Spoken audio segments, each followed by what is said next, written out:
Hello बच्चों, चलिए प्रश्न पढ़ते हैं। एक श्रांत आग के लिए लेंस की फोकस दूरी होती है लगभग।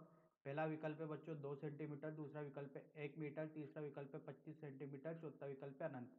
तो आइए बच्चों प्रश्न के लिए मुख्य उदाहरण की चर्चा करते हैं। मुख्य अवधारणा। तो देखिए बच्चों, जब कोई भी वस्तु बहुत दूर स्थित होती है तो बच्चों ये दूर स्थित वस्तुओं के लिए जो आग होती है बच्चों, ये आग है। ठीक है। अब देखिए बच्चों, इस स्थिति में क्या होता है, कोई वस्तु है जो बहुत दूर रखी हुई है। इस स्थिति में बच्चों ये वस्तु और ये यहाँ पर रखी हुई है बच्चों। इस स्थिति में क्या होता है, इस वस्तु से आने वाली समांतर किरणें जब आग के लेंस पर गिरती है तो सारी किरणें फोकसित होती है बच्चों फोकस पर। इससे जो वस्तु दिखाई देती है वह एकदम क्लियर और साफ दिखाई देती है। तो बच्चों बात की जाए एक शांत आग के लिए, तो बच्चों एक शांत आग वो होती है जिसकी मांसपेशियों में कोई तनाव उत्पन्न न हो और जो वस्तु अपन देख रहे हैं वो एकदम स्पष्ट दिखाई दे। तो बच्चों जब दूर रखी हुई वस्तु से किरणें आती है, समांतर किरणें, और वो लेंस पर टकराती है आग के, तो वो एक जगह फोकसित हो जाती है। इस स्थिति में फोकस अधिकतम होता है या फोकस दूरी अधिकतम होती है बच्चों।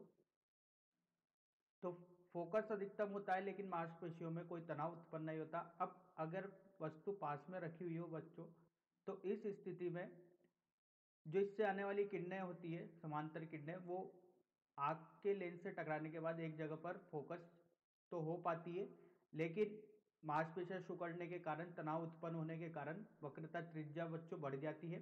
अब वक्रता त्रिज्या बढ़ जाती है तो बच्चों फोकस दूरी कम हो जाती है।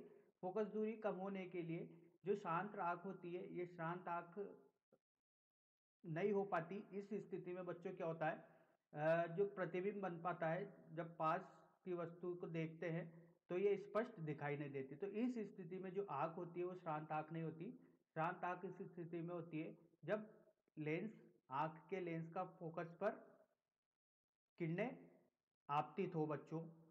तो यहां पर अपन बता सकते हैं बच्चों कि अगर वस्तु पास में रखी हुई है तो इसकी मांसपेशियां सिकुड़ने के कारण, तनाव उत्पन्न होने के कारण वक्रता त्रिज्या बढ़ जाती है, इससे फोकस दूरी कम हो जाती है। लेकिन अगर वस्तु दूर पर रखी हुई हो तो सारी किरणें फोकसित होती है बच्चों आंख के लेंस के फोकस पर। इस स्थिति में जो वस्तु दिखाई देती है वो स्पष्ट दिखाई देती है और जो आंख होती है वो शांत होती है, इसमें कोई मांसपेशियों में तनाव उत्पन्न नहीं होता। लेकिन पास रखी हुई वस्तु में तनाव उत्पन्न होने के कारण ये फोकस पर फोकसित नहीं हो पाती, फोकस इसका घट जाता है। तो बच्चों बात की जाए बच्चों हल की, तो इसका हल होगा बच्चों शांत आंख के लेंस के लिए जो फोकस दूरी होती है बच्चों, जिसमें वक्रता त्रिज्या नहीं बदले तो फोकस दूरी भी नहीं बदलेगी, तो बच्चों वस्तु जो होगी वो स्पष्ट दिखाई देगी। तो बच्चों ये होती है अनंत। फोकस दूरी क्या होती है, अनंत होती है। तो अपना द विकल्प सही होगा। आशा करता हूं आपको यह समझ में आया होगा। धन्यवाद।